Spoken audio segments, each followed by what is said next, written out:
All right, I pushed the button. Things are moving. We should have volume. And we're back with more Call of Cthulhu, Beneath the Burning Sun. Sorry, we missed a couple weeks ago. I had a headache. But we're back now, and hopefully, things go well for our investigators. They're in this little town. Oh, well, thank you very much for that. A nice subscription. So they're in a little town in New Mexico, in the hills, called Shade. Each of them is here for their own reasons, and maybe some shared reasons in between. But last session, they rode into town and were sort of familiarizing themselves with the area and some of the people. And just kind of trying to get a feel for what's going on. So we're going to go around and say hello to everybody, and then we're going to jump back in and see what other things are happening in this small town in the hills of New Mexico. So why don't we start with our friend Baxter Duff-Banford. How are you today? Yeah, I'm Anaktawi, and I'm playing Baxter, who is teenage scoundrel who is here because of our friend of the law. Indeed. Speaking of our friend of the law, Marshal Wallace, Hi. How are you? I'm good. I'm excited. I'm also very tired. I just switched to days on Friday. So for Friday and Saturday, I woke up at 6. Well, and Sunday and Monday. And I've been up since I woke up at like 6, although I took a nap this afternoon in preparation for this. So I'm here. I'm awake. I play our friendly neighborhood Marshal Sam Wallace, who may or may not have a horse named Marshall, just to keep things confusing. It's canon. No takebacks. It's true. And how about Samuel Smith? Yeah, I'm Ray. I'm playing Samuel Smith, the geologist in search of the goings-on at the mines, but also apparently helping out move dead bodies and such. Hey, somebody's got to do it.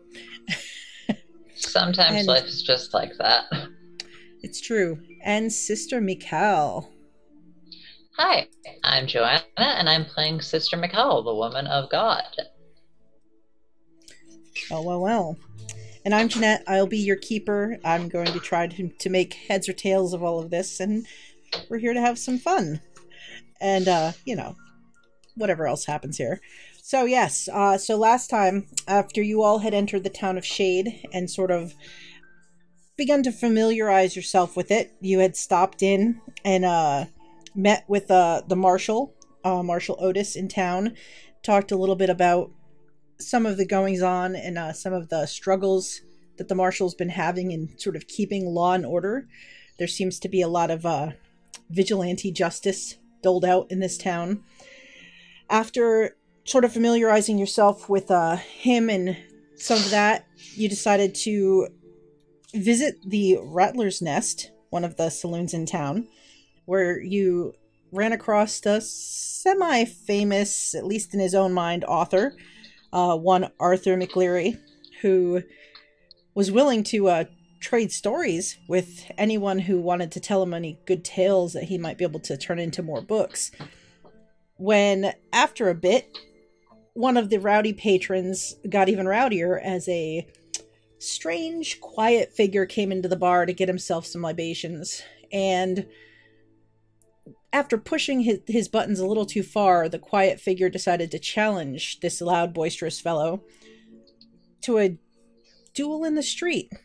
Only the boisterous fellow decided to try to shoot the quiet one in the back, and as Marshal tried to move in to calm the situation, the quiet figure spun around in a single motion, drawing one of his 3 guns that he had, either in his belt or across his chest, and shooting the large red-headed fellow in the head and killing him. And then just wandering off into the street and joining a friend, a compatriot, on horseback to slowly ride out of town toward the mountains. And after Samuel and Baxter and Sister Michal brought the body to the church, where Father Bowman had already offered the sister a place to stay, he offered the other two travelers free housing and was on his way to collect the doctor to help clean up the body, after pointing the three of you in the direction of a place to get a hot meal in town. What was it called? The boarding house. Reedstrom's boarding house.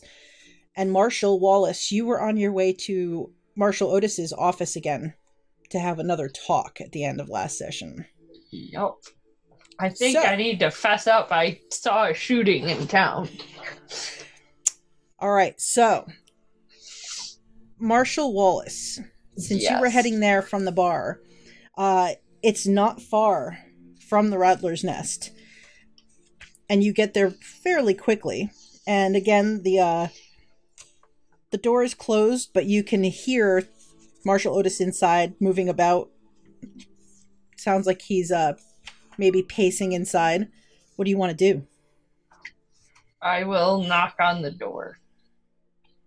You hear the heavy footfalls move across to the door, and it swings open, and you see the form of Marshal Otis standing in the doorway. He gives you a look and says, "Well, I didn't think I'd see you again so soon. What can I do for you, Marshal?"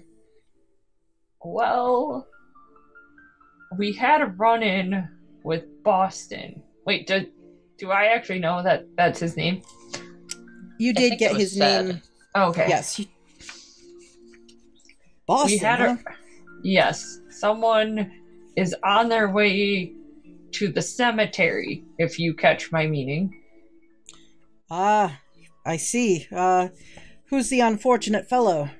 Some rowdy guy who drinks a lot, which I get could describe just about anyone in this town. That's quite a few could fit that description. You mind giving me anything else about this fella?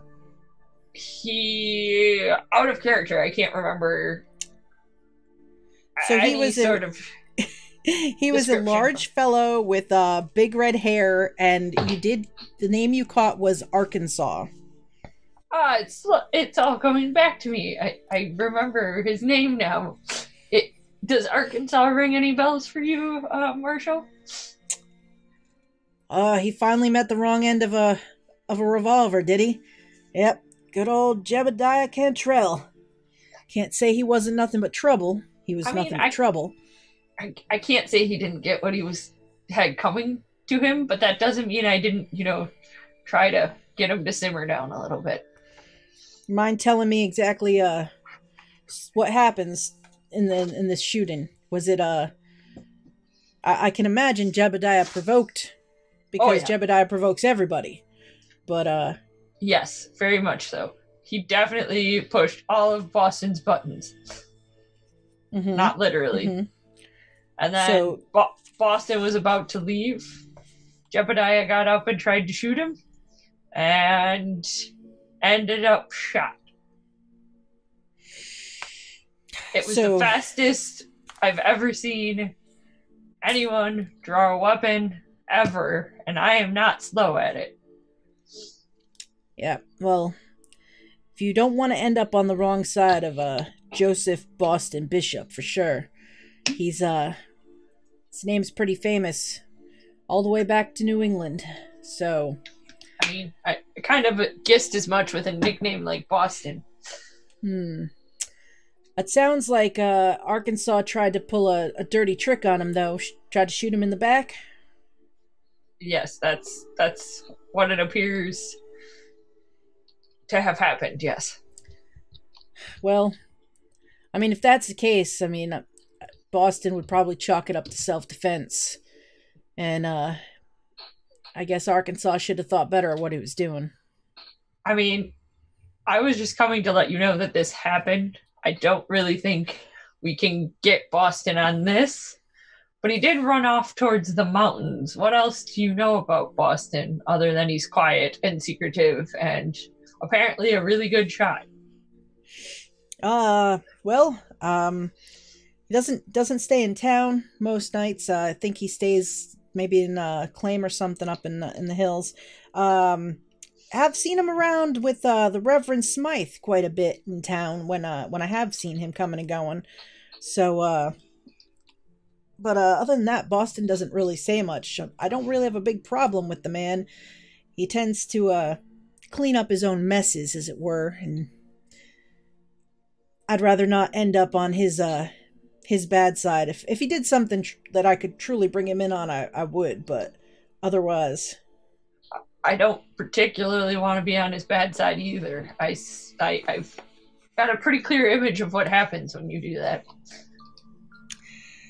Yeah, I've seen many of those clear images, I'll have to say. One too many people tend to drink too much and talk too much, and, well, keeps the doctor busy. Yeah, unfortunately, I don't think this was something the doctor could fix. That's fair enough. But no, thank you. I do appreciate you coming to let me know, and I'll go and check in at the Rattlers Nest and go check in with the father at the church and just make sure there's nothing they need from me, and just do some rounds, see if there's any more trouble this afternoon. If someone needed a good warm meal after being on the road, where could one get it? Oh, well, you're going to want to go over to the boarding house. It's just down the street. They make a nice hot meal, good company, friendly atmosphere. If you haven't gotten a room to stay in for the night, they've got the nicer rooms in town. Pricier than some of the other places that you could stay, but worth the money, I would say. I think after all that's happened today, I need at least one night in a good room. Fair enough. You probably look around 75 cents a night staying at the boarding house. Oh, but if you get a room, they're throwing a hot meal. Well, that seems well worth the 75 cents tonight. So I think if you don't need anything else from me, I'll take my leave and head over for a good meal. All right. Yeah, just when you leave the office, take a right and go down the street. You're going to pass the general store, and the boarding house will be just down the street on the right-hand side, across the street from the news. She takes her hat and tips it, puts it back on her head, and says, well, good night. If you need any assistance at any point, I'll probably just be staying at the boarding house if you need to find me. He has reclaimed his hat from like a wall peg. As he's putting on, he kind of tips it, puts it on, takes down his gun belt and kind of straps it on, and he escorts you out as he starts to head in the direction of the Rattlers Nest. And as you come out onto the porch with him, you see three familiar figures coming up the street from the other end of town near the church. And the rest of you see Marshal coming out of Marshal Otis's office as they part ways, and Marshal Otis starts heading in your direction. What are you all doing?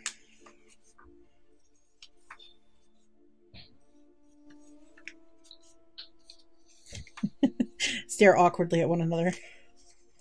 I guess Marshal Wallace will ask, have preparations been made for the body? Out of character, I think. So you left the body at the church, and when you left, Father Bowman was leaving with you to go collect the doctor to come back and just help him clean up the body and get everything taken care of. So the body is currently back at the church in the other end of town. Or let me rephrase, have we started on the preparations on the body? I believe they have that handled at the church. Good. I just felt like the marshal who's normally in town needed to know about the happenings at the Rattlers Nest before we did anything else. Because it seems kind of fishy if a new marshal comes into town, introduces themselves, and then suddenly there's a body. It happens, I presume. Well, let's These put it are this way. lawless times we live in. That is true, sister. Also, it doesn't seem like the Marshal Otis was all that surprised that Arkansas finally got. What was coming to him? Yes, little one. He did seem like a very troubled sort. Excessively wrathful. Yeah, I think he finally just barked up the wrong, very quiet tree. Indeed. And as you say this, you step up onto the porch of a very nice 2-story building sitting opposite the newspaper office. So it sits on one corner. The newspaper office is directly across the street. The front doors are open to sort of let in the cool breeze of the night air. And you can hear like light conversation going on inside. You can see inside there is a small bar kind of off to one side. Mostly tables kind of set in a corner for like dining and things like that. And then stairs leading up to the second floor. And you see a very large blonde man. His hair is a little bit almost to his like neck. He's got a big blonde mustache, and he's behind the bar like kind of picking up and moving things around and tidying it up. And you see him walking like some trays over to a younger girl who bears a resemblance to him, but she's probably about 20 years his junior, and handing her stuff that she is then bringing to tables that have a few people seated at them.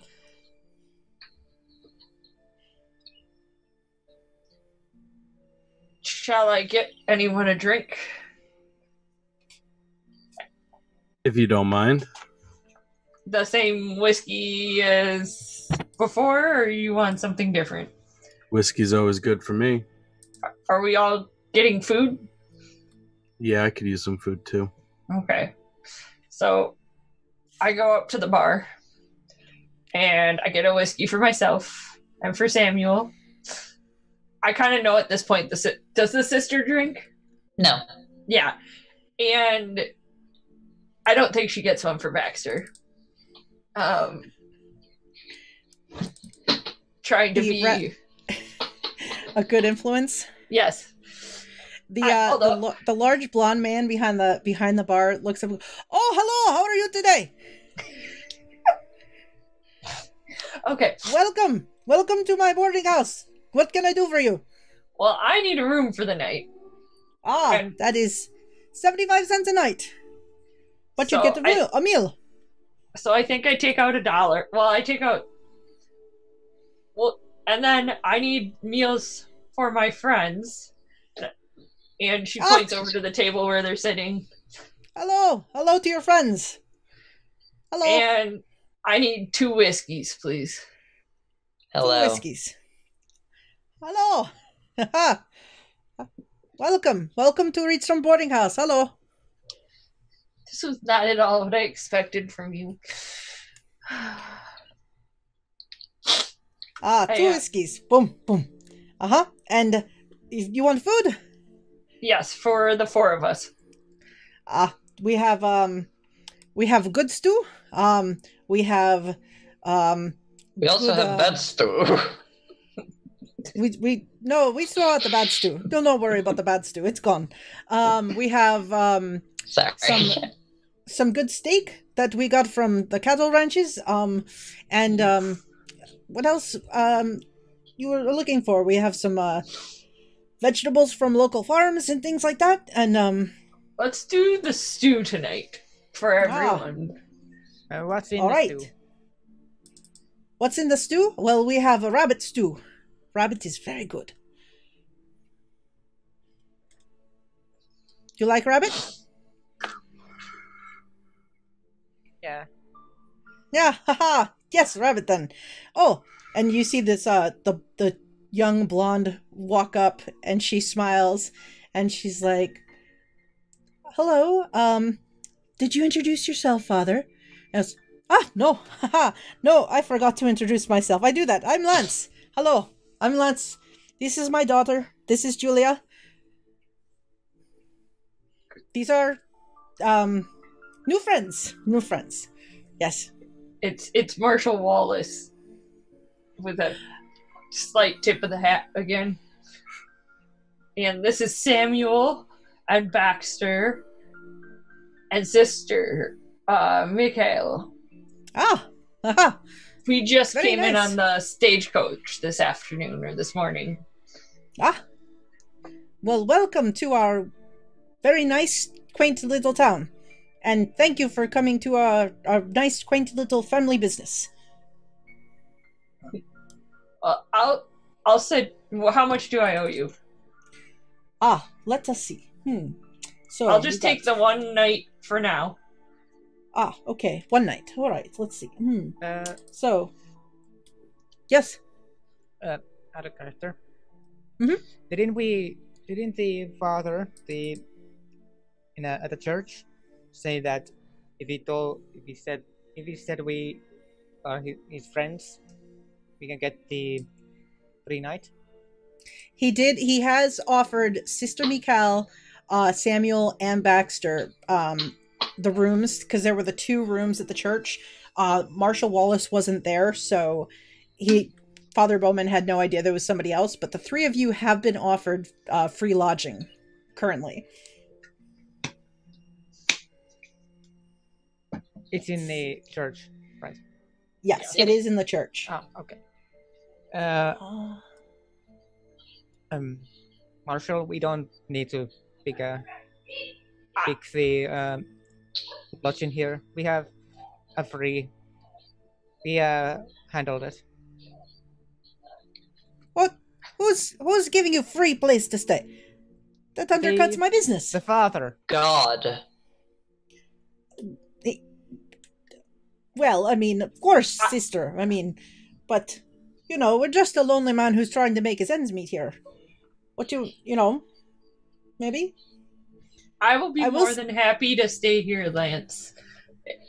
At least for the one night. I would prefer to not sleep on a bedroll.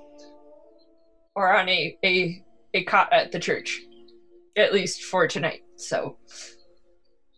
Much appreciated. Plus, we do have the best beds in Shade and in the surrounding area.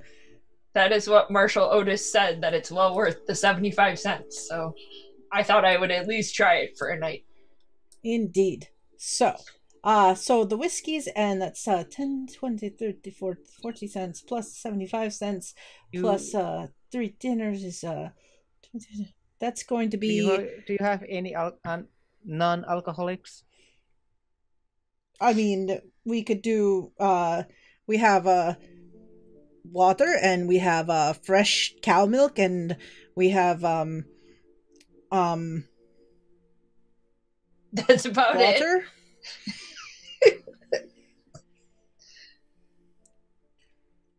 I'd avoid the cow's milk if I were you. Water. Says No juice. I mean, we have I can do carrot juice, and I can do Is there apple? we might be out of apple juice today, Oh. but maybe have more tomorrow. Just the water. All right. So, for your meals and your house and your room tonight, it's going to be $75, $10, $15 plus 6. So it's going to be $6.15. I just slide a $10 bill to him, figuring we may have other drinks, and if not, then it's a tip. Very nice. Very nice. Very nice. Very nice. Thank you. Thank you. Thank you. And he runs off toward the kitchen to start collecting. Julia comes over. She goes, hello. I'm Julia. It's nice to meet you all. Let me show you somewhere to sit. Yes. You're new. Why don't I show you somewhere to sit? Is there anything else you need? You can always ask myself, or you can ask my father, but he's he blusters more than he knows things. He likes to, Can I keep ask people you entertained. Can I ask you a question? Mm-hmm. Do you know anything about the man that everyone calls Boston? A little bit about him. I've never spoken to him. He kind of, to be honest, he makes me a little nervous. He's always kind of got his face covered up. He doesn't come in here really at all. I hear that he frequents that Rattlers Nest establishment. Horrid place. I'm not supposed. I don't go there. My father, has made sure that I understand how dangerous it is, so I stay away. But probably a smart idea. Yes, it's got a reputation, Yeah. A lot of people who go there. A lot of fights. Some people end up dead. Check. Mm-hmm. Yep. But I'm pretty sure we saw its reputation today. But no, Firsthand. I don't really know what. Yes, very sad, very sad, and you've been in there today. Yes. Oh, that's wow. No, that's Didn't anybody warn you off when you got to town that you should maybe steer clear of it? No one did. We like to live dangerously.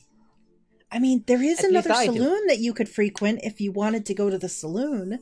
You don't have to go to the Rattlers Nest. Well, we wanted to investigate, and we definitely saw it all it had to offer tonight. Rowdy men and a shooting. Oh, and a death. I'm sure you heard a gunshot. Yes, that was a little earlier. We did hear a gun go off. Is someone dead? Yes. Oh, no. Who? It was that Arkansas guy. Red hair, runs his mouth. Totally deserved what he got. Yeah, he wasn't a very nice person either. He caused a lot of trouble. Sometimes he'd come in here and he'd get real rowdy and my father would have to kick him out. And yeah, he was, but that's such a shame. I feel bad whenever anybody gets shot.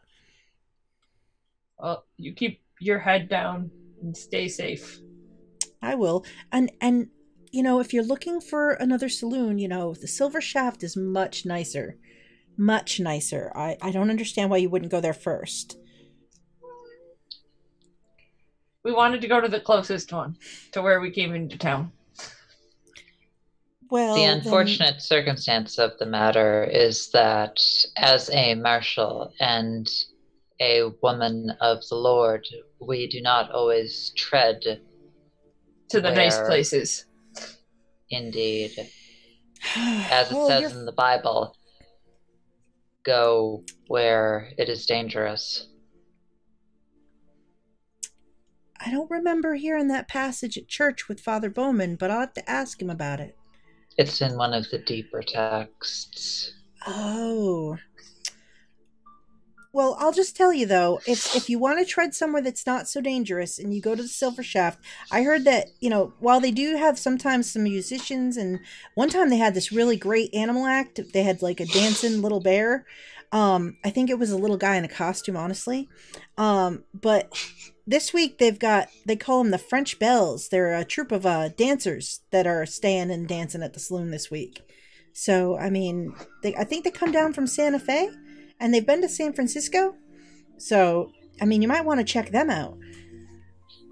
Entertainment-wise, I'm just saying. Well, we might have to take a look. I have a feeling we'll be here for a few days, so.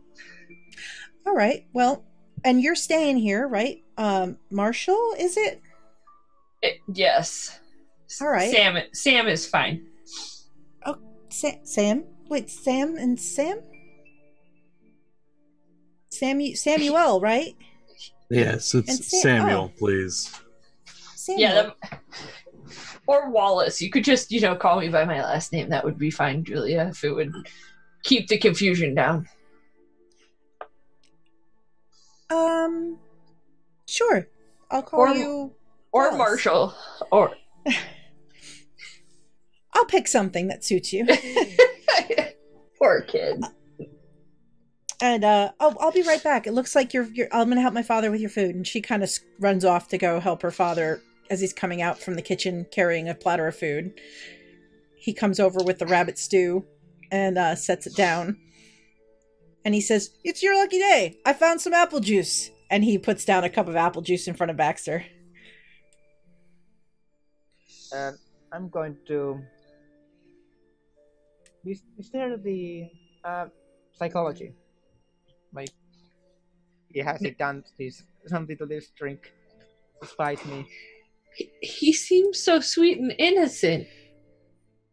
But I wasn't nice. Let's see. That it was the green one. Yes. So, your impression is that he's just went in the back and he must have searched around for a bit to find this to to please you. Like seems like he's just a jovial guy. He's trying to impress his clientele and do what he can to make the customer happy. What does it smell? What does it smell like? It smells like apple juice. It might be a little bit of an older batch, like it might be on its way to fermenting, but it's still not terrible. I'm gonna have a word with Mr. Lance. If my friend gets drunk, thank you very much, off of fermented apple juice. I'm more worried about it being vinegar. What? Or urine. I was thinking the same thing.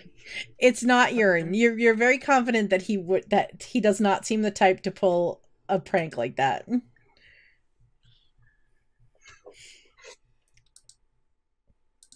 He just smiles and he's like, so, anything else that I can do today?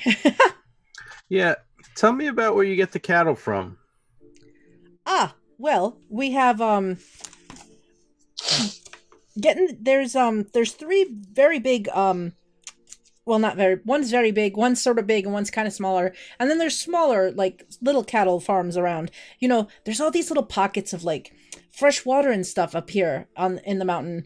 And so it's very good for some farming and some cattle, and things like that. So it just depends. This time around, I made a... Yeah, who owns these ranches? Who owns ranches? So, the ranches are owned by... There is the... Where'd it go? He pulls a little paper out of his pocket so he can figure it out. No, he says... Excuse me, I have to check my cue cards about town information. Same, exactly. No, so the Shallots, the Martins, and the Mendozas all own the bigger ranches, and then there's a handful of smaller, just a handful of cattle here and there. This time around, I got my mine. I got some from the Martins. They usually sell to the army, but they had some availability, and so I made a good deal with the Martins, and I got some fresh steaks. Do you get a lot of good deals lately? It depends. Not so. It depends. Usually, the Mendozas are the better deals that I get. They tend to always have a good amount. Like right now, the Shallots farm is a little low on the number of cows they have because they just took a bunch of them up to Denver for sale. But it depends on what's available. If the cavalry takes all of the Martins stock, then I have to maybe pay a little more to get some from the Mendozas. Or if the Martins, if it's not their season for selling, they'll usually have more on hand. But yes, So, out of character, I'm not wrong in that there is something screwy with the cattle, right? Yeah, You have heard. I think it was mentioned that somebody has some suspicions that they're doing something hinky, like potentially just straight up stealing cattle. Yeah, there has definitely been hints of Okay. that. I just wanted to make sure I was inquiring the right things. Have you seen the cart out that's on the way into town with the special tonic or elixir that's supposed to cure all your wounds? Oh, you've heard of it. Well, it's poof. I've tried it. Woo! Powerful stuff. Cured my headache like poof, done. Of course, I slept for like 12 hours after that, but when I woke up, I had no headache. Could it just, maybe be the fact that you slept for 12 hours? After I took the miracle cure. Yes, of course. I'm saying in spite of... Never mind. Takes a long drink of whiskey. I mean, if you're here tomorrow at noon, Mr. Ottermole, the proprietor of the cart, the shop, he'll probably do one of his to-dos and probably have more of the tonic on sale. I might have to investigate. As you should. I. If you have any ailments, we had this gentleman. He is looking for silver in the hills. He fell down a mountain and he hurt his leg real bad. And he had the tonic and he was walking perfectly okay. Anytime he had the tonic, like the leg didn't bother him at all. Looks like we need an ailment. Can we? Oh, never mind. Not gonna ask that question. Are you volunteering, Samuel? For science, possibly. I throw a mean right hook. I was thinking a hangover, but sure, if you want to get violent. I suppose I shouldn't. Can you tell me about this gentleman from the silver mines, please? Oh, well, he's owns the silver mine, and he also has the bigger cattle ranch, the Shallots. That's his name, Shallot. He owns both.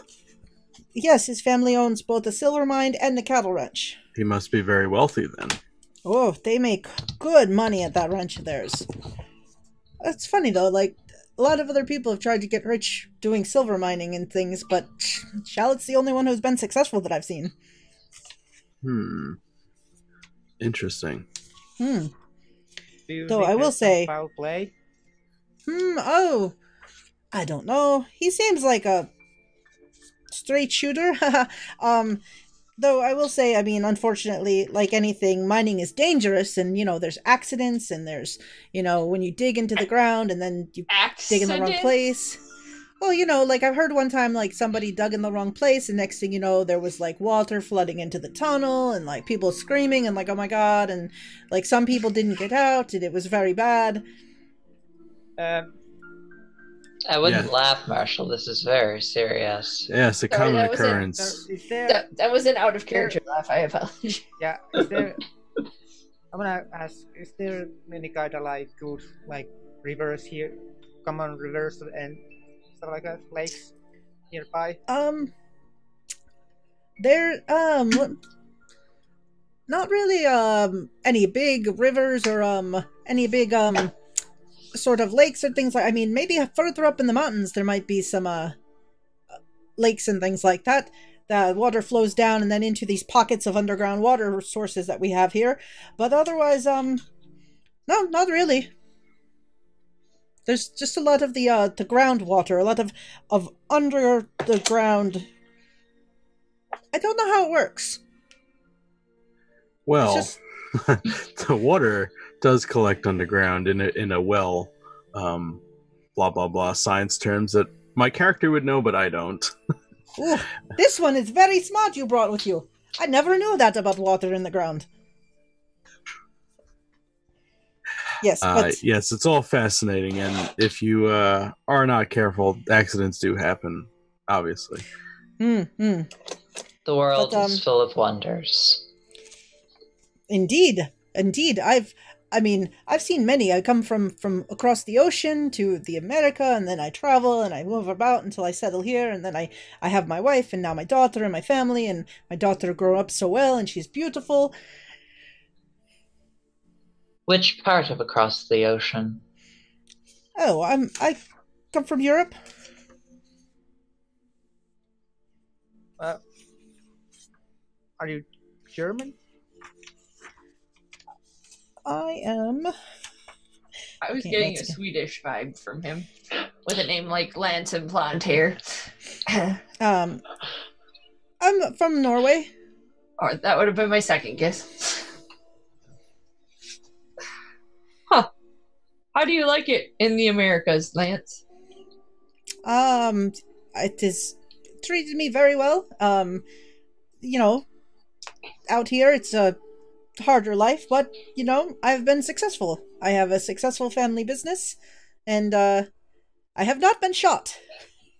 Well, I hope you keep it that way for a long time. As do I. And Being shot seems to be very frightening to me. I can tell you it's not a fun experience. I've been grazed a couple times in the line of my work. You should find different work. But I like my work, kind of like how you like the boarding house. Oh, And like then I guess you're going to have to get shot some more in your line of work. I don't know. Thank you, Lance. You're very welcome. Samuel's going to take a drink of whiskey and long stare into the distance while you're talking about gunshots.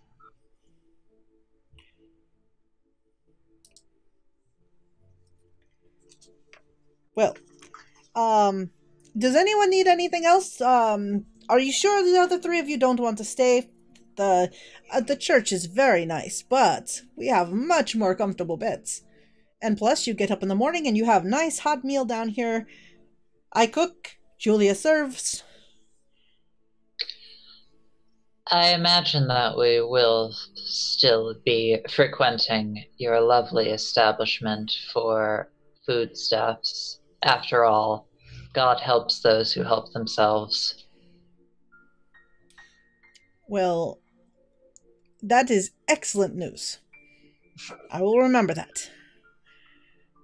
I will going to go back and check and make sure I'm not burning anything in the kitchen. Do take care. Julia, if they need anything, come let me know. And he moves very quickly for the big man that he is. And disappears through the kitchen door. Julia just kind of looks at you all. She's like, can I get you anything else? Everybody have... Samuel, you need another whiskey? Yeah, let's do another round. And Samuel will chip in for this one. I've basically Samuel? already prepaid. It's fine. Samuel? Well, then Don't I'll you be want giving anything you money stronger? for my share. if you're going to try that miracle cure, Oh yeah, we should probably get several rounds. Julia's like, several rounds? How many rounds would you like? Let's do 2 more. 2 more rounds. All right. We I'll have be right back. we have science to do in the morning. If that's what you want to call it. We're gonna take the miracle cure, so we're gonna have a hangover. Is what's going on. I don't know if you understand the science. I'll have to take your word for it. You have to have an ailment to cure, which we currently Otherwise, don't have. I offered to punch him in the face, but he didn't like that one so much. Imagine that. Would have been fun. So she goes and brings back the bottle of whiskey and a couple extra glasses, and she pours out a few more shots for everyone at the table. How many shots are you all planning to drink? I think we should have a drinking contest. See who passes out first. Yeah, Samuel's down for it. Yes. Oh, this is going to be great. All right, so I'm assuming one of you has her leave the bottle at this point and Yes. just charge it to the tab. Yep. I mean, I did give them like $10 to begin with. You did give them like $10. All right. So as you all are sitting at the table and you pour out a couple of shots, I need the two contestants, Marshal Wallace and Samuel Smith, to make me each make a con roll for me. Oh, well. Battle of the Sams. Did I do the wrong one? I think No, that's fine, because the middle one, the hard success counts. Oh, okay. Well, good thing I'm at my place of sleep for the night. I don't know how you're getting me up the stairs, but I failed. I failed hard. All right, so Or 31 luck to stay in this one. So Don't forget, yes, and you could use your automatic success. Or I could have used advantage.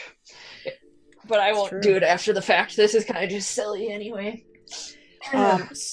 so you each drink. Come on, you're what else could we possibly run into that will need it?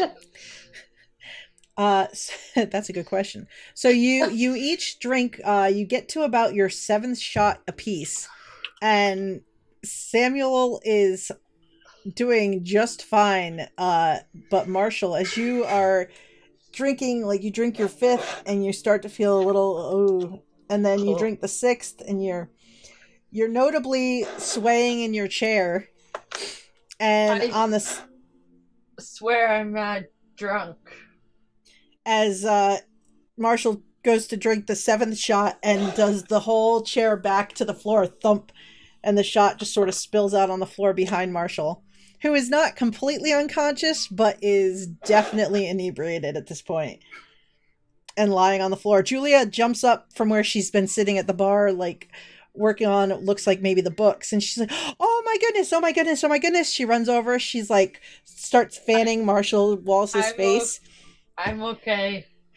Oh, look at you all. She picks up the bottle that's now mostly been drank almost to empty, and she's like, well, you weren't supposed to drink it all in such a quick sitting. I thought that maybe it would take you all longer. Oh. We were playing a game.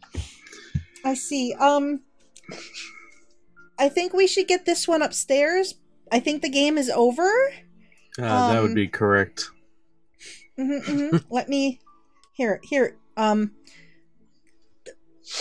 Papa, you have to carry somebody upstairs again tonight. Samuel's going to offer to help. We're going to order a jug of water for or several. We can definitely provide water. No, that's no problem. I'll bring some up. And you see Lance comes strolling back out from the why? What is this one doing on my floor? The table is here, the chair is there. You've spilled good whiskey. Oh my goodness. Why? This is not how you drink good whiskey. What are you doing? I don't think you should try to outdrink Samuel. Oh, he looks at Samuel. You've been drinking? You haven't been drinking. You look fine. Oh no, you smell like you've been drinking though. Yep. Let's get this one upstairs. Okie dokie. You up here, upsy daisy. Here we go. Do not throw up on me if I pick you up. I don't think Okay? I will. All right, I'm gonna pick you up so that you're pointing the other way, and he like lifts you up and turns you so you're facing away from him. Oh boy. He puts one of your arms over his shoulder, and he says, "I'll take you to your room now. We'll consider this part of the service." How big is Lance? Because my size is 80. So Lance is a fairly large guy. Lance Okay. is... Yeah, he's like tall and broad in the chest. Like he's a solid built kind of guy. Okay, I just wanted to make sure that this was even going to be humanly possible for him to do. If Marshal Wallace had to pass out anywhere, passing out in the boarding house may be the best spot for you to pass out. Well, It would have been worse if I passed out. but he will help get you up the stairs. They get you into one of the rooms. Those helping to get Marshall upstairs note that the rooms are they're very nice. I mean, they're not extremely large, but they're like well adorned, nice bed. It's got like an armoire in it for, you know, your things. The bed has already been turned down. There's a fire already kind of going, just real low because the evenings get cold. And Julia comes up with some extra water, like a glass of water, and then like just like a small container with water to put in the room for you for the morning. I think or the evening. You're really pretty. Oh, thank you for your help. Thank you so much.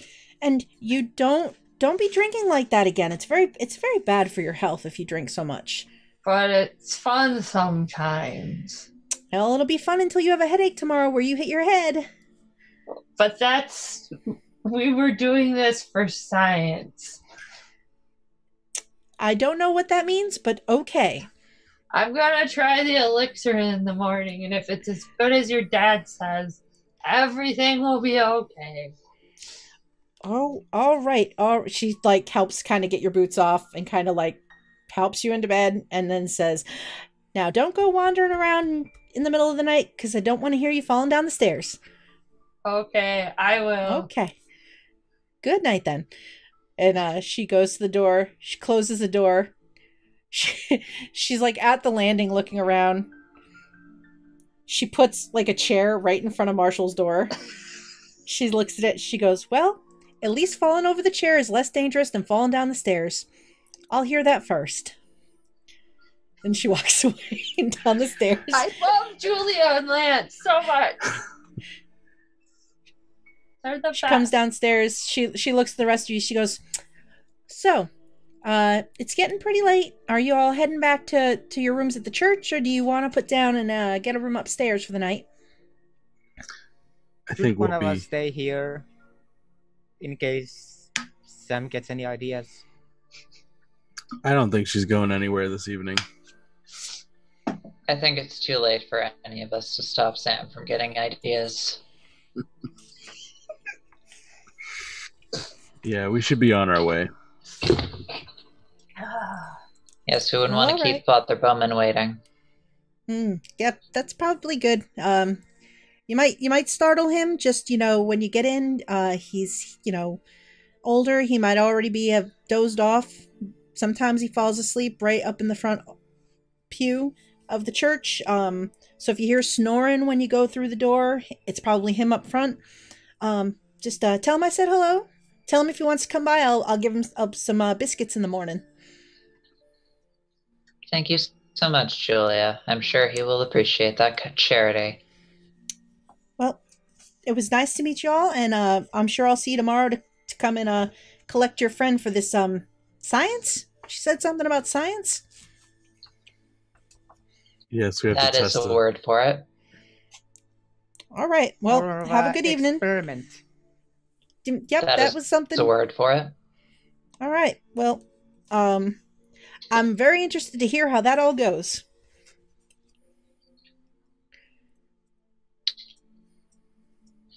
Thank you, and good night, Julia. Good night, Julia. Good night. And the three of you leave to head back to the church, which is sort of on the it's about 2 blocks down and down in the corner. You've been there already. It's a little ways away from the Rattlers Nest.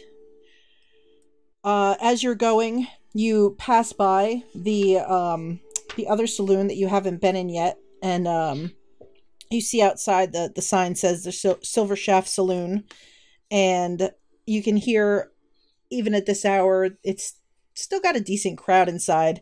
But even from here, you hear from just down in the back where the Rattler's Nest sits. It sounds like maybe there's a bit of a scuffle going on, perhaps. Maybe some people have gotten their ire up a little bit, had a little bit too much to drink. There's the sound of that old broken piano that Arkansas was messing with when you all went into the bar. but it's just sort of wafting over from the distance as you're heading back toward the church. Do you just go back to the church and turn in for the night? Yeah, I've had my fill of that place. All right. So you get back. Yes, Baxter. I'm going to go back into the Rattlers Nest? Yeah. Okay. I have questions. All right. Is anyone going to go with Baxter, or do you let Baxter break off and head off on I'm his own? going to try and... I know they would stop me, so I will try and sneak. Oh, you want to slip away? All right. Yeah. So I will need you to roll a stealth, and if Samuel and Sister Michal think that they would try to pay attention, you can roll a spot hidden to notice Baxter slipping away as you have rounded the corner and are heading back to the church.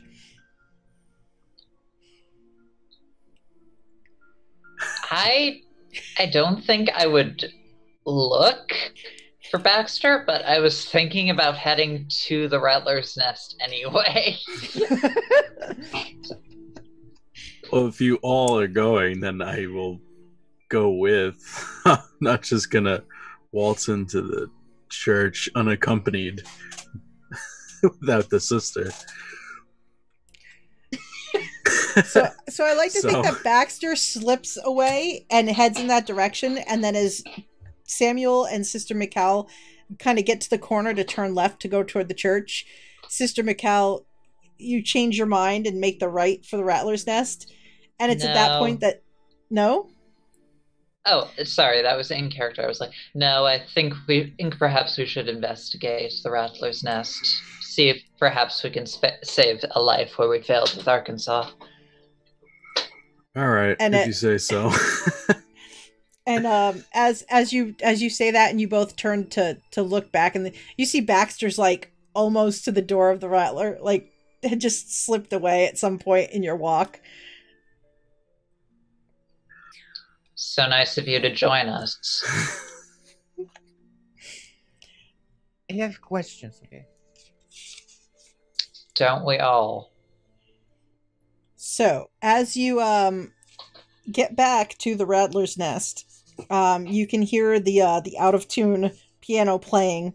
You can hear the sounds of it's louder now that you're closer, but the muffled, like, not yells of like panic or anything, but like it sounds like maybe jeering and cheering for a fight. As you kind of come up to the door, a chair comes out one of the windows on the side of the building and just kind of shatters through the window and lands in pieces on the ground, and you hear an uproarious like cheer from inside. Are you really sure about this, sister?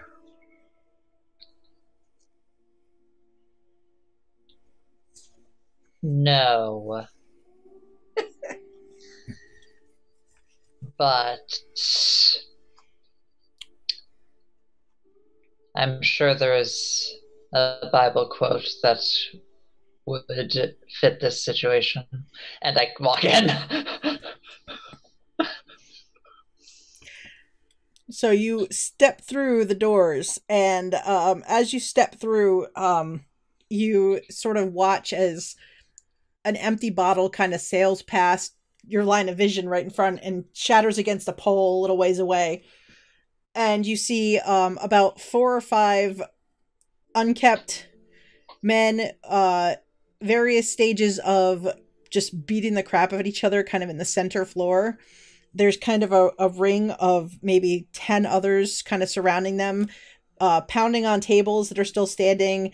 Looks like a couple of them are exchanging money, taking bets on who maybe is going to come out the winner.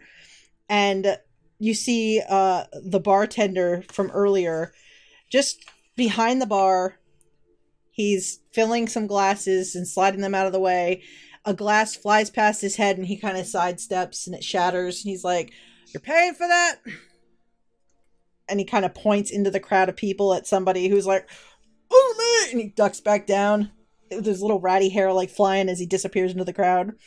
And you see at the bar, kind of trying to stay out of the way, but sort of writing in his notebook, is the author that you met earlier there, just sort of like taking notes on everything that's going on.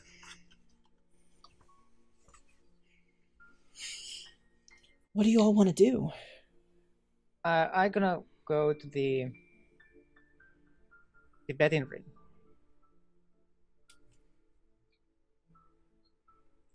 You're going to go to where? Betting ring. Oh, okay. So you move over to where there's a couple of people passing around dollar bills and sort of taking bets on these individuals. Yeah. One of them sort of looks up at you and it's like, "What are you doing?" Can I look at the fighters and who might be winning? Sure. Just make me just a spot roll, just a spot hidden, just kind of take a look at them, trying to figure out who looks like they might be leading this fight at the moment. All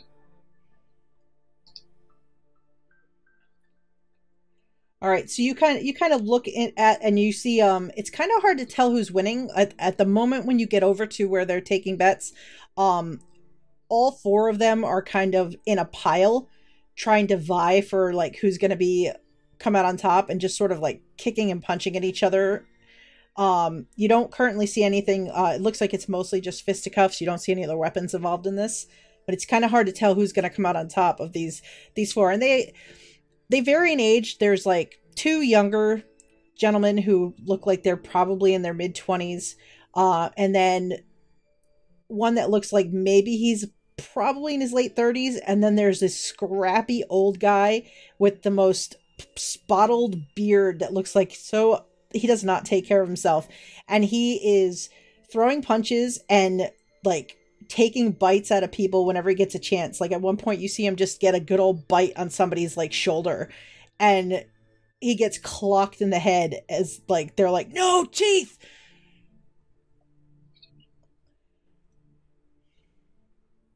And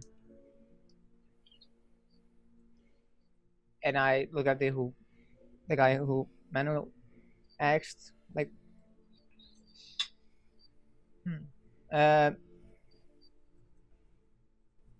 you want some of this action? Yo, you want some of this? Why not? What do you think? Who you looking for? We got odds on a Phil in there. Looks like he's willing to go all the way at it. He might be old, but he's got some bite left in him, right? Look at him, huh? Yeah. Like, how is the old man? Like, how, like their physique is like fast or?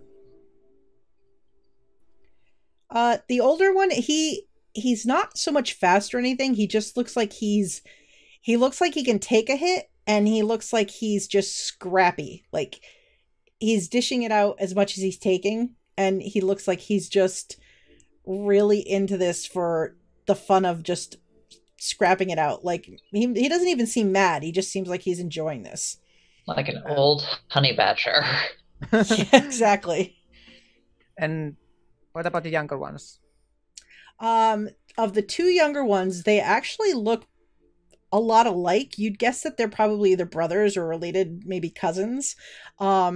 One of them is a little worse for wear. He looks like he's already got a fat lip and a bloody nose, possibly a broken nose. And the other one is doing a little better, though he's the one that got a couple of good bites on his upper arms from this old scrappy man. And he's not looking like he's too happy about that. He might go see the doctor to get that checked out. And the fourth one, he's kind of at the bottom of the pile when you get over there. He's taken more knees and kicks than anything because he can't seem to extract himself. So it's hard to see like what condition he's in, because hasn't come up for air too much since you kind of wandered over.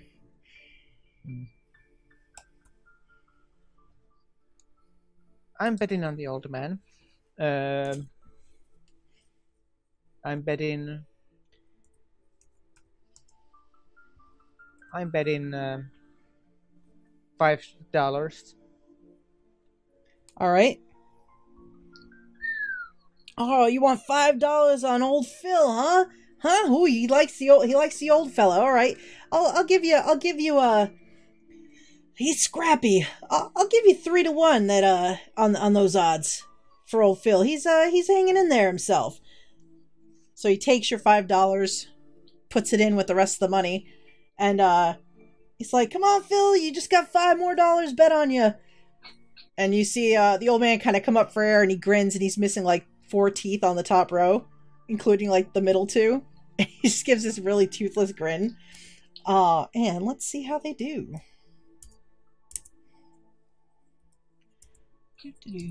Uh-oh. Uh-oh. So, when he comes up and he smiles, one of the 2 younger guys kind of cold clocks him across the face and sends him down to the ground in the pile. And there goes his other 4 teeth. It's very likely that he may have lost at least 4 more. But you see him disappear to the bottom as the fellow who was on the bottom comes back up to the top. And oh boy. And just as Phil disappears underneath, he all of a sudden springs up from behind, like out of nowhere, and he's got the back of one of the broken chairs, and he just comes around full swing and clobbers across both of the younger guys in one hit, and hits him with the chair and knocks him like into the crowd on one side.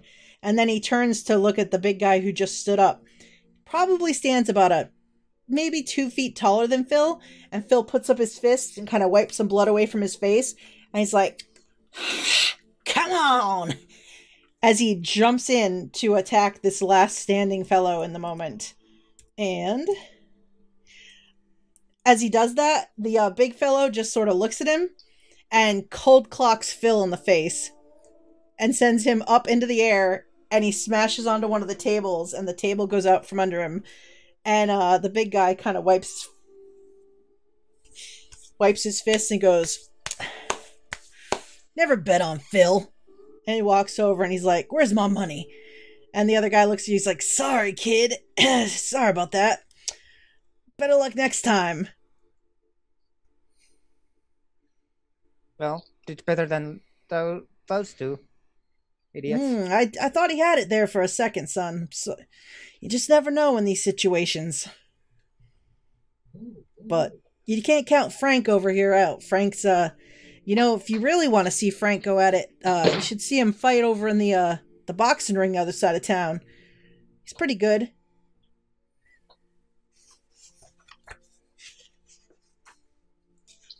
Yeah, maybe I should.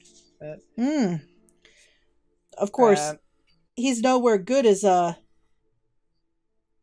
McCready. McCready's pretty good too.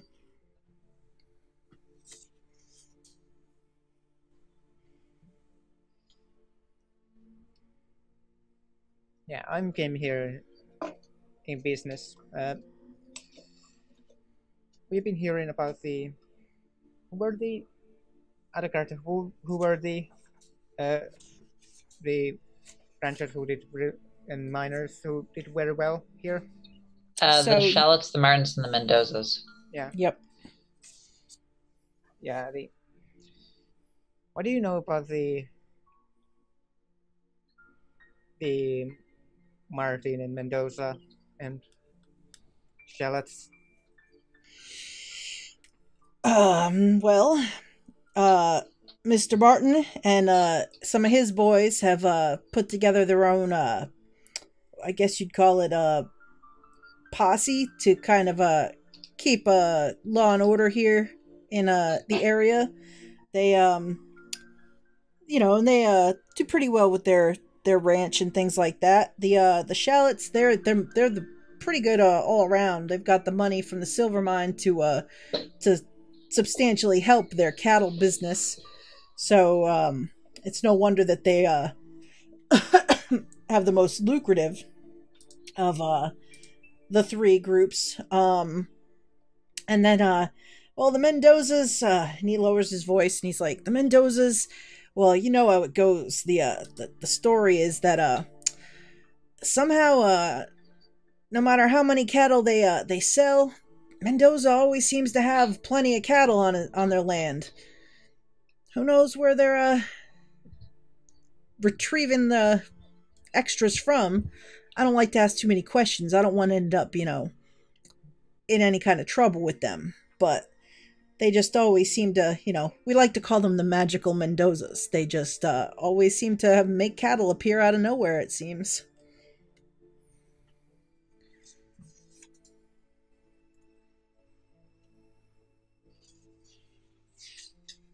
Why are you interested in the Mendozas and the Shallots and the Martins?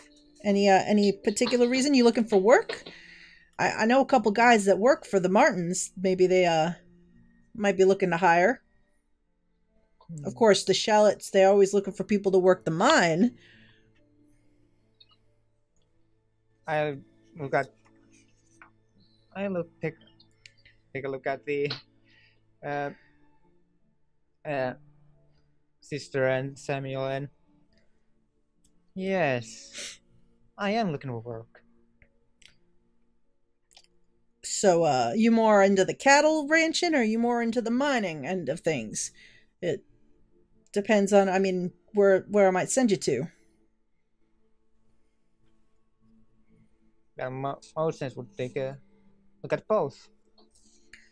Well, But whatever pays more, right?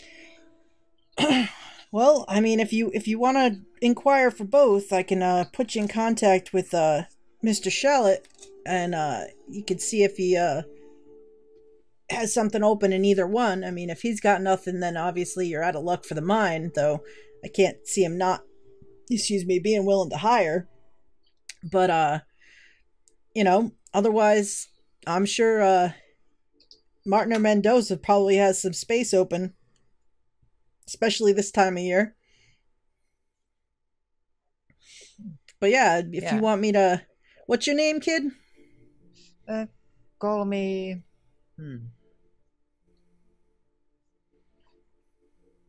My name is Banford. Baxter Banford. Alright, well, where you staying? I'll send word over with someone, probably after... maybe late afternoon tomorrow at the earliest. I'll be able to get you in contact with someone with the Shallots to start with. Yeah, the friend of the father. I offered me a place to stay. I took care of the poor individual who got late eye surgery here. You saying you shot Arkansas? No, he I smiles. did not. Big smile. God, no. Oh, alright, because I heard it was Boston that shot him, but I was curious. Yeah, that Boston is curious, man. He's... Have you ever met him? Not face to face as much, no. I prefer not to meet Boston, if you know what I mean. I can see why. I saw him talking to some fella. I did not see a fella's face. What kind of fella? What kind of what the fella look like? What did it look like? He was a big guy. So he was a big guy. He was wearing like a black overcoat. He had like a black hat on. He had white hair that came out from under the hat. Little bit heavy set. He had this big coat, a big man, and all black. Well, all black and had a white hair. So have you had the pleasure of meeting him up close and personal, the big man there? No. Well, calls himself Reverend Smith. He's a older guy. He's a man of God. He likes to preach about the debauchery of And he kind of motions at the bar. Well, this, honestly, sometimes you can find him in here doing his preaching, but I don't see him here tonight. Maybe he's busy or got other things that he's got to deal with. Maybe he's praying or something. But yeah, he's always out there articulating, waving his big old book around and talking about sins and how we're all going to hell and, you know, we should change our ways and this and that. But I don't know. I don't think he's not, as far as I've heard, he's not a good Christian. He's I don't know. Just he's a bit of a weird fellow. A lout? Yeah, pretty much. What exactly have you heard? Oh, hello. How are you? Hi Just there. riffed up in that classic spooky nun way. Well, hey, hello there. No, about the Reverend. He's Yes. he's just a very intense fellow. He's what's the word? People say he's a bit of a fanatic. He really likes to push his point of view on people and things, and he doesn't like it when you don't listen to what he has to say. He's been known to get really angry if he's preaching and people don't seem to be listening. But just a old man real set in his ways about his beliefs, I suppose. Temper from angry or homicidal angry? Well, I mean, he has been known to put a couple holes in a ceiling to get the attention of a crowd, and I heard he's lost his temper, but I don't know that I've ever heard of him getting in any kind of fisticuffs of his own. Just hollering a lot and getting real loud with people and real in your face kind of fellow when you don't listen to him. Well, that won't do at all. He's always carrying his book around and like waving it. It's like, honestly, one time he almost cracked me right upside the head with it. And yeah, he's if you haven't seen him up close and personal, it's a sight to be seen. I mean, you should, before you leave town, you should really take in the show, I'd call it, but just keep your distance from the getting clobbered by him. If he really gets going, waving his hands and things around.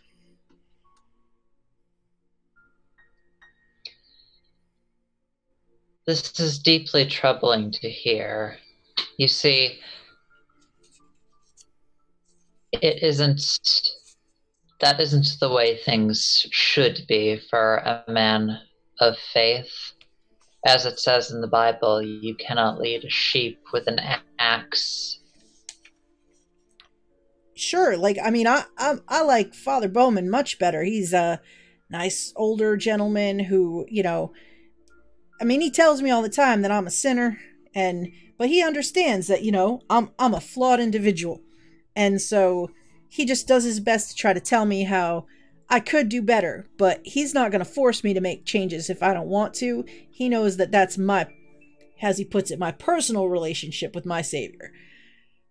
He does his best, but he says he can only lead me to the water. He can't make me drink it, is what he told me last time I talked to him. Indeed. I told him if he brought me to the whiskey bottle, he could make me drink it. This reference, this big guy, sounds a bit of a hypocrite. What's that word mean? It means that how do I put it? Doing something and not doing that way you should, you know. Oh yeah.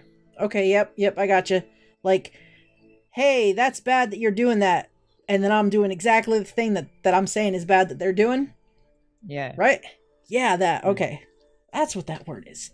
It's like, takes out like a broken pencil, like kind of scratches it down in a little notepad. Yeah. All right. With a Y. Oh. Scratches it out, writes above it, puts his little notepad away. Thank you.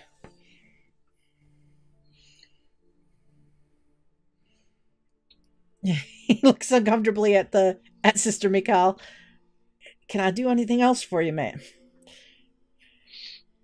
Out of curiosity, Mm-hmm. what sort of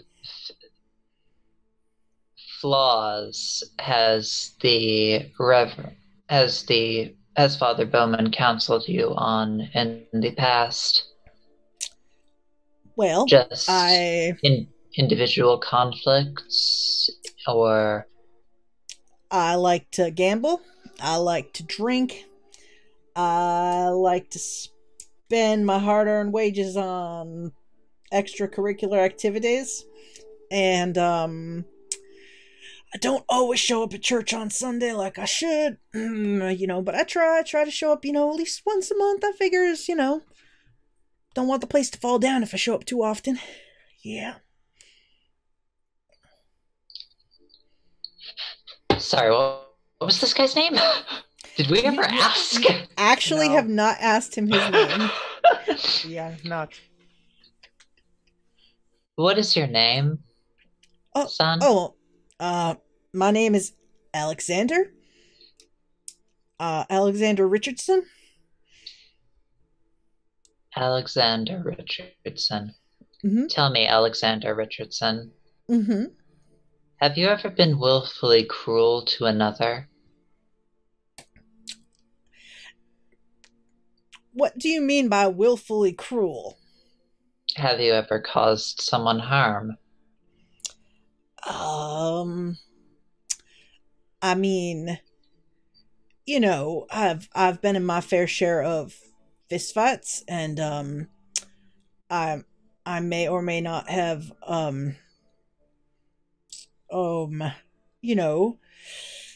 when someone's maybe I want something that they have, I may or may not have done things to ensure that I benefit where they don't. I'm not going to get into specifics, but I'm not a perfect man. Indeed. If I may be so bold, You may. I would suggest that,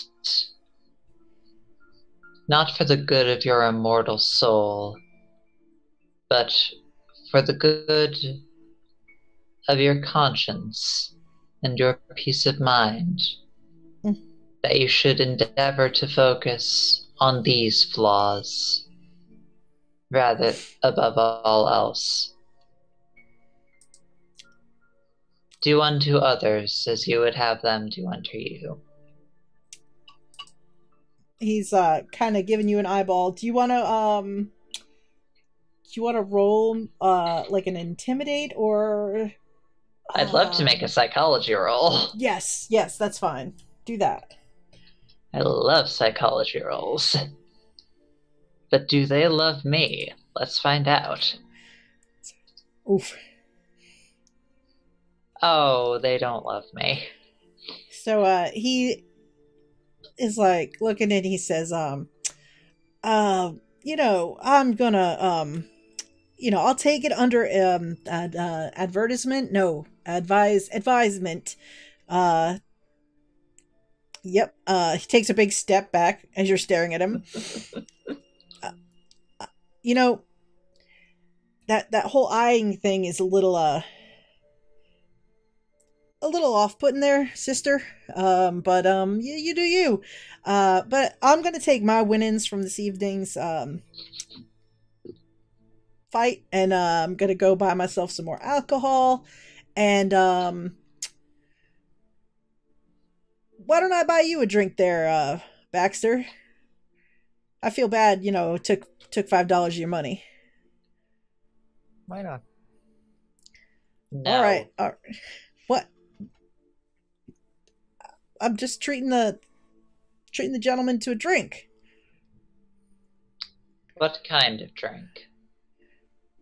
Well, I was gonna have myself a shot or two of some whiskey, and whatever Baxter here was interested in having. Baxter, What would you be interested in having? I'll go out of character. Yeah. Mhm. Kind of would be like non-alcoholic drinks. That would be like not water. I don't remember if the sarsaparilla was not as alcoholic, right? Originally. I don't know for sure, but I'm sure they can probably make you some kind of drink that's not alcoholic that isn't water.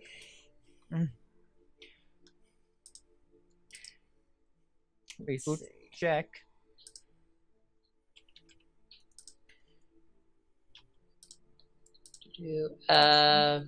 It's a type of root beer.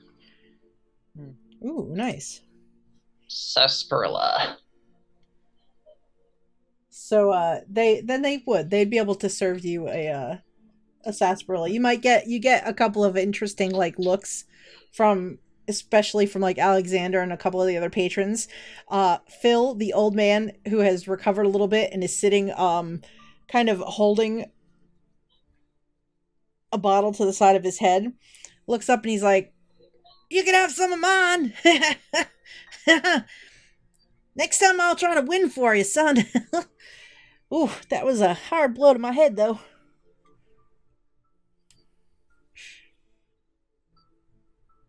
And but they will get you a sarsaparilla if that is your choice of beverage for the evening. Yeah, it is. And what is Samuel doing while all of this is going on? I guess after the sister's deathly stares, he's just was kind of just keeping an eye out on all the other ruckus going on in the place. Kind of didn't know what to do in that situation. He's just hanging out, trying to not get any unwanted attention. All right, so yeah, you could kind of hang back, and once the big main fight kind of settles out, things quiet down a little bit again. You know, obviously the din is still very noisy, but the loudest noise is now the untuned player piano that's just rolling along in the back corner. Is there even sheet music on it? Not really. No, it's just sort of rolling and clanking playing along. off key. Yeah, it is Great. Definitely seen better days and been patched up a number of times at this point. I could imagine the upkeep here must be pretty great. They already need to replace a window here now. And a few bottles. And a few bottles and some glasses, a table or two. So it's definitely a continuing turnover. If they had an IKEA back then, IKEA would get a lot of business. But otherwise, the only one you kind of see at one point, you see Arthur McCleary, the writer, at the bar. As things kind of settle down, you see him kind of give you a wave as he recognizes you all from earlier in the day. I'll give him a slight nod, yeah. And he smiles and he's got his little notebook out and he's like pointing over, like kind of like nodding, like keeping notes, see what's going on. Great. But otherwise, things kind of calm down. The drinks come around. Rattler behind the bar sort of yells over, "Y'all newcomers need anything over there?" I think I'm good for this evening. Oh yeah, you'd be chancing it if you had any more to drink after your competition. I'm already pushing my luck with the sister, so I think I'm gonna tone it down a little bit. So, so if you all just want to hang out for there for a little bit, nothing else really crazy seems to go on. Like, people kind of start to head out. You see, a handful kind of head out together. They get their horses and they sort of head out of town. A couple of them look like they're heading sort of in the direction like the mine is or the different claims are in the hills. There's a couple who look like they're heading out that if you ask, they tell you like, oh, those are some of Mendoza's ranch hands heading back for the evening and things like that. But little by little, it's sort of like weeding out the crowd in here. As it does thin, you do see where the newest stain on the floor is still there from earlier in the day. It looks like they did a quick cleanup before the mad rush for the evening, but otherwise, it'll probably take some time before that gets covered up by new stains. So, sister, is there anyone else in need of saving here, or shall we retire for the night? I believe that temperance would be wise, and we should retire for the evening. Ooh, sister just fired shots. All right, I agree. Let's make our way. I need to tell you about something. But we are out. And once we get out, I explain that I have a meeting with the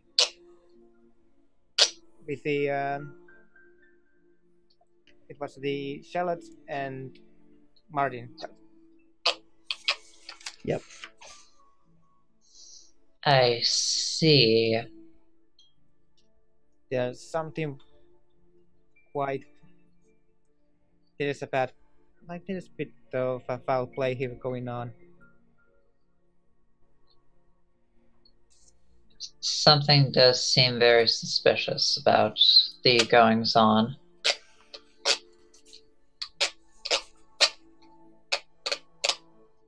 Would you like any accompaniment?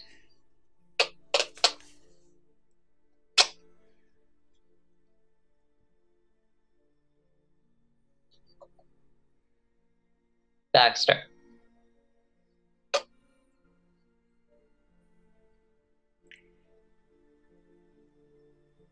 We can't hear you, Baxter. Oh, there you we are. would have to split up. We are meeting in the. When we did in the morning, right? He told you that he could get the meeting for probably early afternoon tomorrow. Okay, so we will be meeting early afternoon. You should have time to just meet this miracle cure. Depending on when Sam wakes up, that is.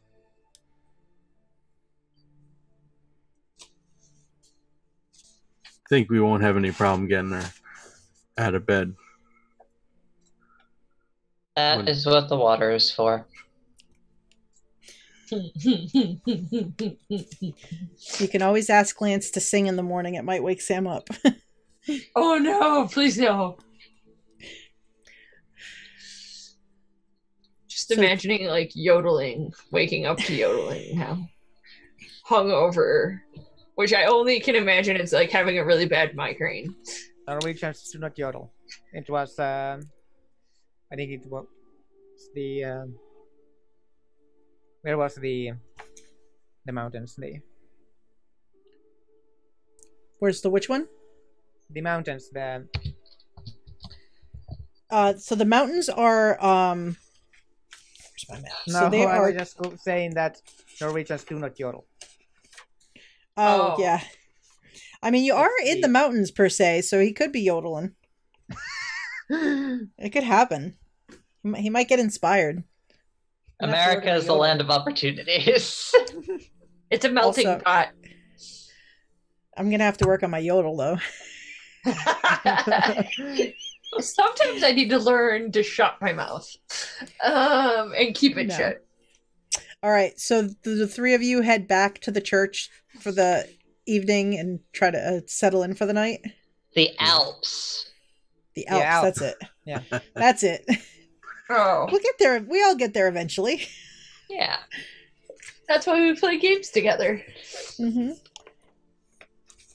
So if you all head back to the church, you find that it is not locked when you get back. There is actually a lantern left hanging just inside the door, set real low so that you can see when you come in. You know that the rooms that you were offered are sort of to the right and down the hall. The priest's room is kind of at the far end of the hall, and then the two rooms are on either side, about halfway down. When you get there and you kind of check in, you look in the room where Arkansas's body had first been laid out, but everything's been sort of tidied up, cleaned up. The body's no longer there. It looks like the doctor and the father have gone about their business and taken the body to wherever it's going to go before it gets fitted for its final resting place in the town cemetery. And you can see that while the beds are not as nice as the boarding house's beds, you can see that the father has laid out some fresh linens and some blankets and things in each room so that it's as comfortable as he could make it. And you do hear a light snore coming from the room at the end of the hallway.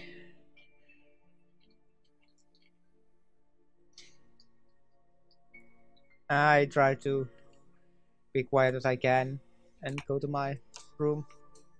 Okay. Yeah, I will do the same.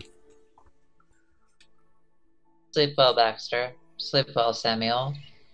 Sleep well. Well, So everybody settles in for the night? Yep. Yep. Drift And into goes- my room, close and lock the door. Just in case. Yeah. All right. So you all bed down for the night, those that aren't already passed out from having too much alcohol, and you settle off to sleep. And I would like everybody to roll me a power roll, please. Ooh. Oh, cool. Ow. extreme. No, fail. All right. Hard? Wow. Sorry. All right. So let's see. Excuse me, this is Maine.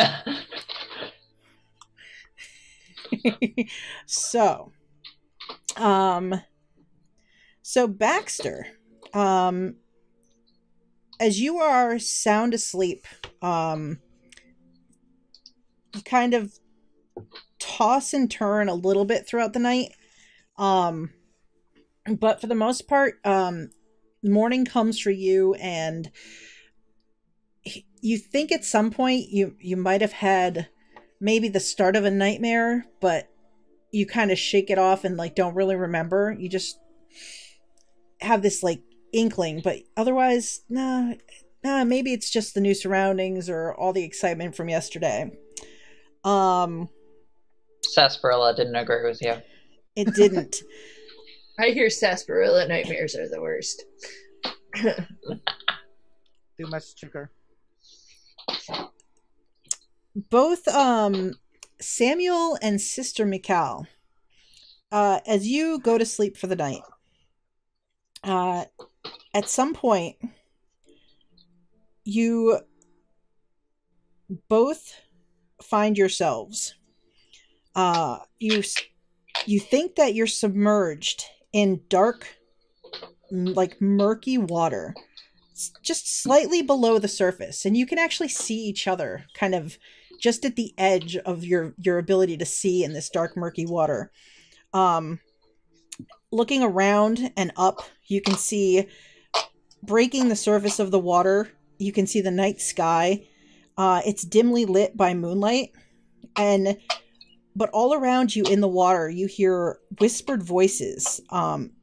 You don't know what they're saying, but the voices sound almost like they're taunting you. Both of you roll me sanity checks. Oh, I'm so screwed. Oh boy. I'm Man, so screwed.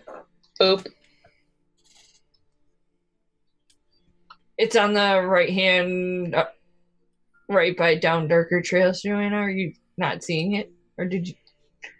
I think I'm seeing it. Let's try this. No, syntax error. Oh, hang on. Let's see. Sister. let's see.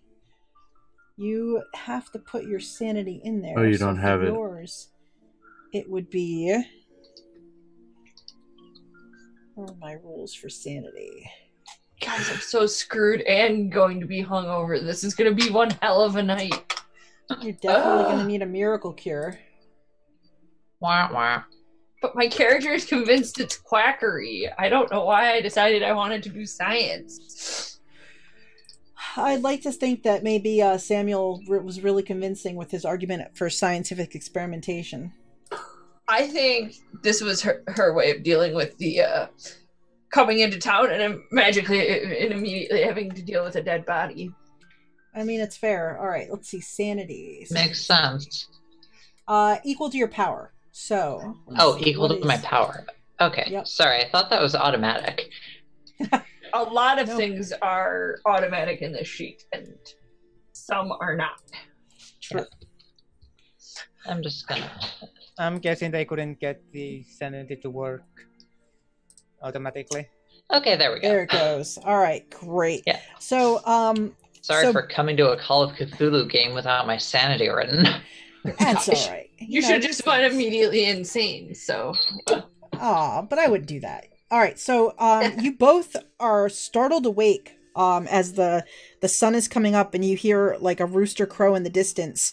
And as you both wake up startled, you just feel this like kind of deep sense of sorrow kind of like in your bones for a second, but the dream kind of feels like it's already starting to fade a little bit.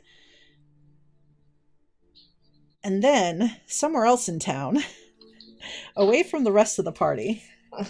This is not going to end well. Let the yodeling begin. Yes, the yodeling will begin. So, Marshal Wallace, you had a lot to drink. Mm-hmm. You vaguely remember being helped up the stairs by a handful of very nice people. Some that you know, some that are new faces. Totally hit on Lance's daughter.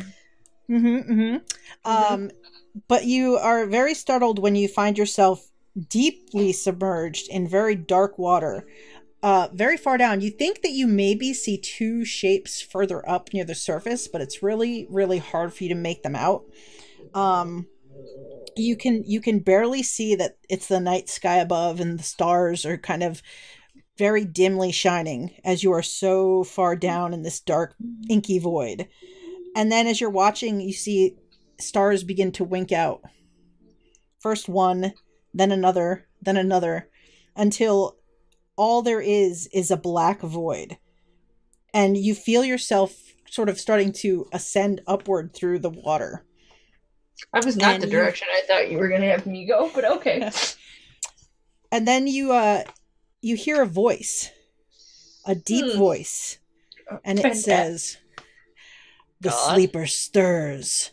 Let the way be opened. Ya Cthulhu Fatan." And an awful dread comes over you and sort of freezes the blood in your veins. You can't move as you're pulled up through the icy cold water toward this black void above. Everything feels pointless, futile. Your hopes and dreams start to melt away in anguish, despair. And then your view changes. You're looking down at this body of dark water. You're looking down and you see something floating on the surface.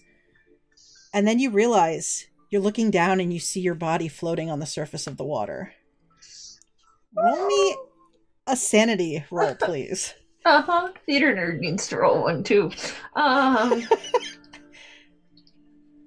for fuck's sake. Oh.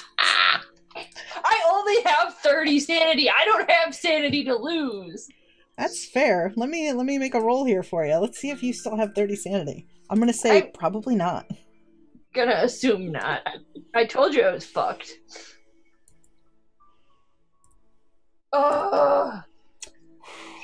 Shitty roll. Really? You had to roll a 4? Really? That's a fifth of my sanity gone. I know. So, let's see. Please drink responsibly. Always drink responsibly. This is why. All right, But this is why it's fun to do it in games. It's true. When that happens, you... Ghost train is passing. You just can't hear it, by the way, Jeanette. Aw, boo. I missed the ghost train. Ghost train was always my favorite.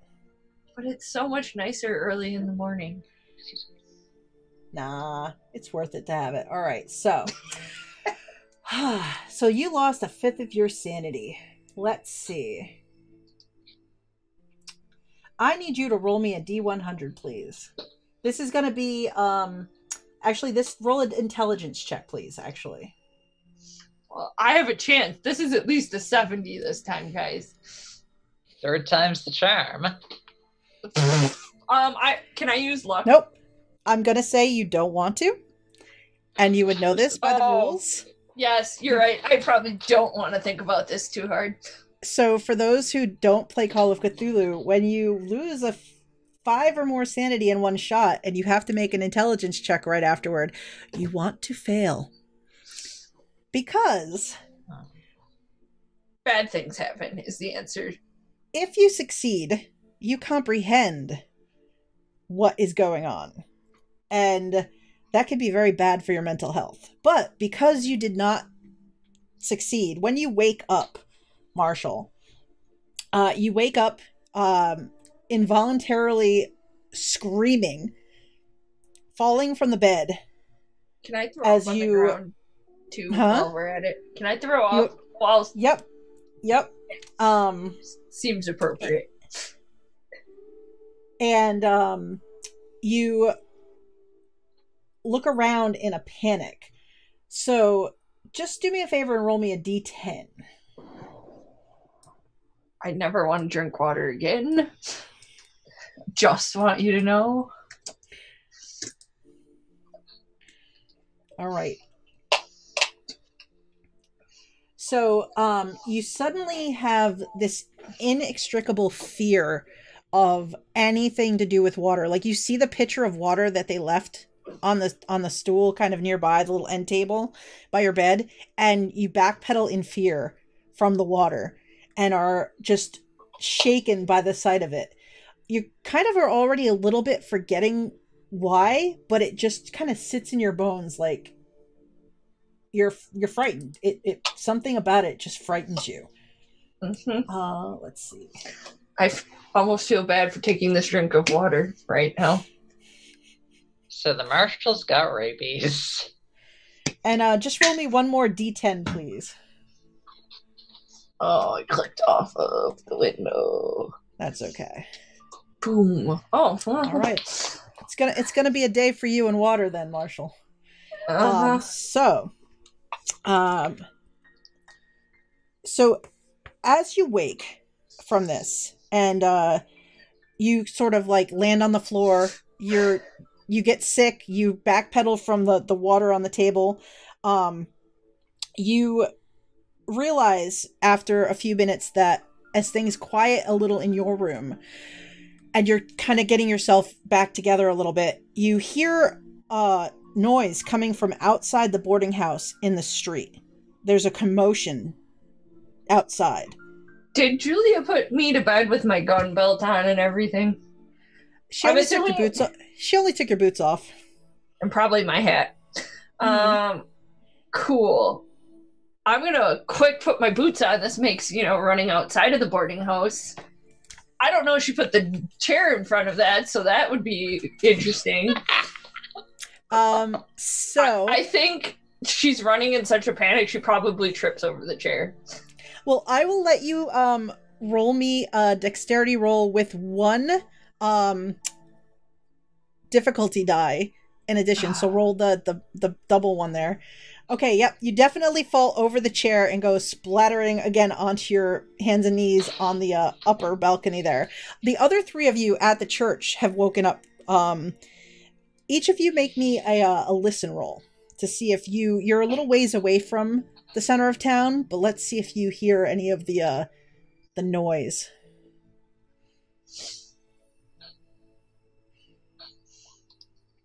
All right, so as you all wake up, Baxter, who has had a pretty decent night. The other two of you who are kind of not sure about your dreams, but they were definitely strange. Both Samuel and Baxter, you do hear coming from a little distance away. It sounds like a little bit of shouting in the distance. You're not sure. It sounds like it's coming from back kind of closer to the center of town.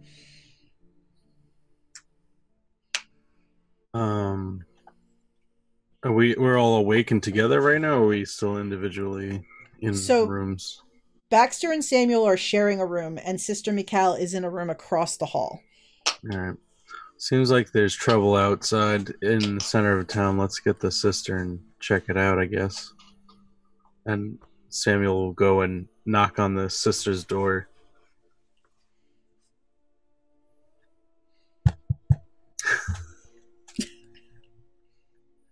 Just a minute. Seems to be something going on down center of town. We're gonna go check it out. I go on ahead. All right. Don't wait up. I'll follow. All right. I will follow. And I'll leave also with Baxter. Following closely behind you, the pastor, the priest, Father Bowman, he comes out of the room at the end of the hallway and he's like, what is that? And he sees you both, like he sees Baxter kind of around the corner and already kind of going out of sight, and he sees Samuel following, and he quickly sort of follows the two of you at a run while the sister stays behind. Sister Michal, what are you doing? I am going to count things in my room to do a little bit of reality checking, because I just had a dream that I was in ice cold water, so I want to assess that I'm not back in the asylum with the ice cold baths. Oh, sorry. So you can do you want to just roll me a just an intelligence roll as you're kind of doing this, sort of like touchstone a little bit to keep. Yeah. All right. You feel very grounded even in this moment. I'm out. I'm safe. I can help people. Everything is fine. And I'm going to put on my nice habit and all my nun clothes and put on my solemn nun behavior and face the day. Meanwhile, in the middle of the main thoroughfare, after Wallace has picked herself up and gotten up from the ground and made her way downstairs to the lower level of the boarding house, you see both Lance and Julia running out the front door as you come down the stairs. Do you follow them out into the street? I'm gonna draw a pistol first. Okay. Just in case I need to have it at the ready. But yes, I will follow. All right. You step into you step onto the porch of the boarding house and can now see the main street. You see across the street two men who look like they're physically dragging a third man out of the trough of water that sits on the opposite side of the street, which immediately sends a chill down your spine. That guy was just in that whole trough of water.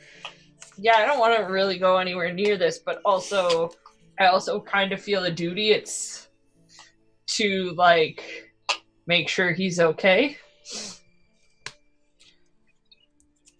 So, why don't you roll me a power roll to see if you're okay, if you can make yourself go across the street toward the soaking wet gentleman. The worst. No, I can't. All right, so you get to the, like, right stepping off the porch, and you almost feel like the cold chill again going through you. Roll me a listen roll, please. Listen. Listen.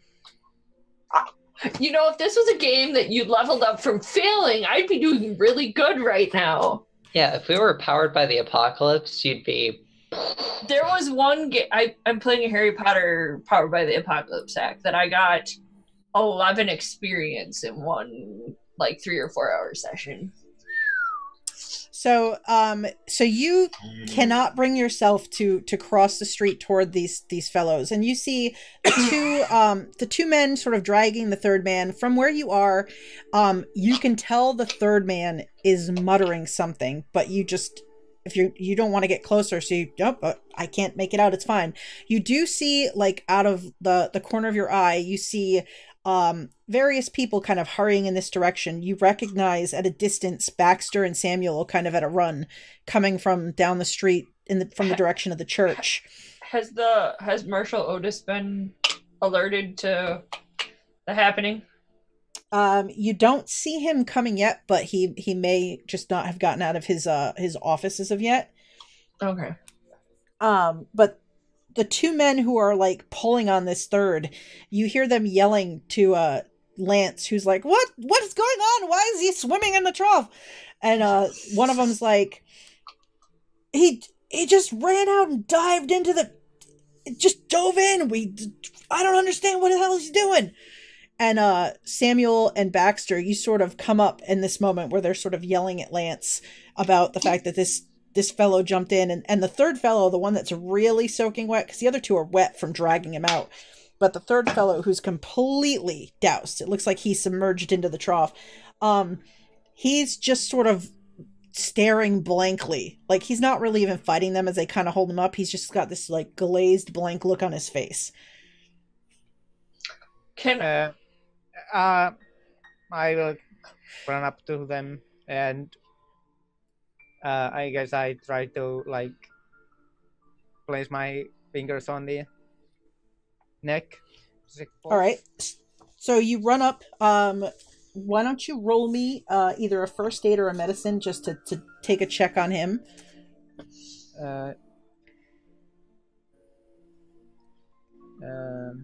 First aid. I need to find it. There.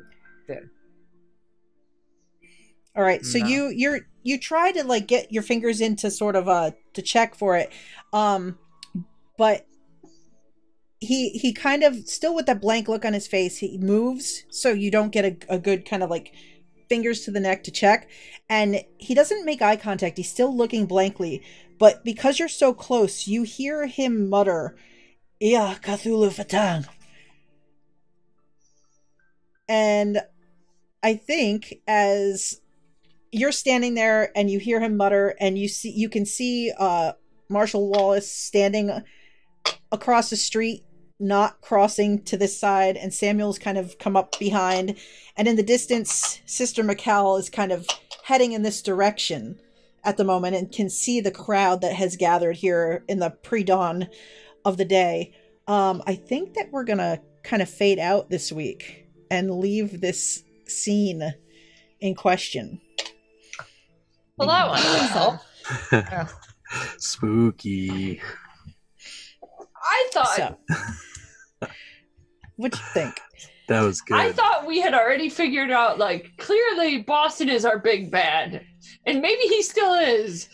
But I'm kind of like, fuck Boston. I don't give a shit about him anymore. I want to figure out what the hell I just had a dream about. Indeed. So, Sorry. I just had to get that out. No worries.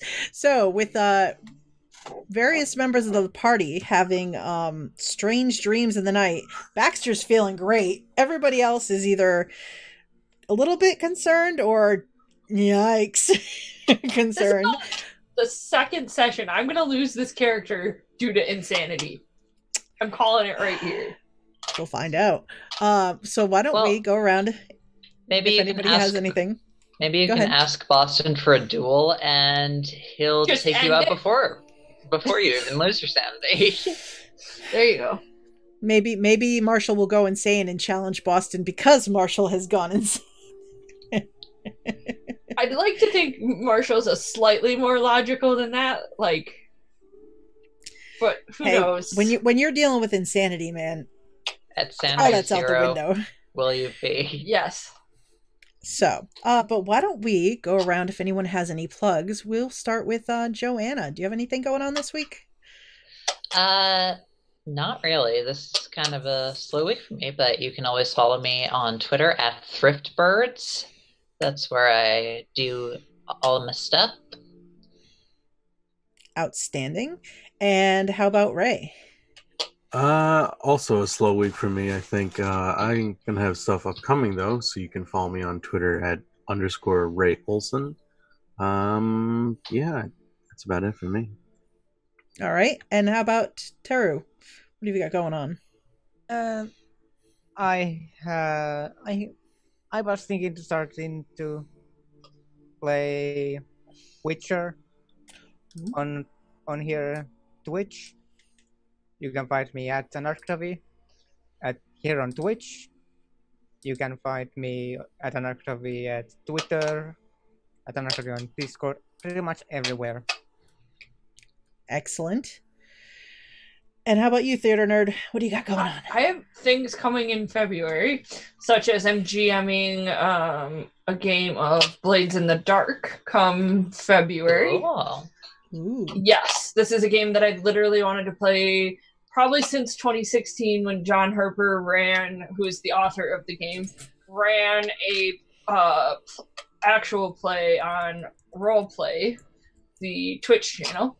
And yes, so I'm excited. I wish I was playing, but at least I get to GM after the first time in months. And then I'm starting a Masks campaign.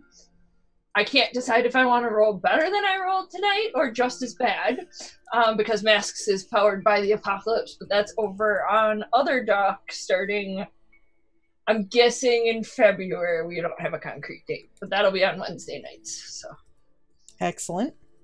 Very cool. And I'm Jeanette. You can find me at JEBreak79 on Twitter. You can find me here every other Sunday playing D&D, Skull and Shackles. Every other Tuesday playing Call of Cthulhu. And every other Monday playing Beneath the Burning Sun, Call of Cthulhu. And other than that, you can find me on every other Saturday night playing Ghost of Saltmarsh on Scotty Hood's channel, because that's a fun campaign and I love my character on that channel. So that's what I've got going on right now.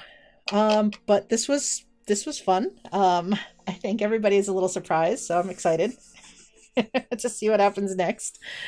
And I appreciate you all joining in, because I'm having fun with this and I missed it 2 weeks ago, so I'm glad we're back. So otherwise, yeah, so everybody have a good couple of weeks and we will see you when we're back next time, and take care.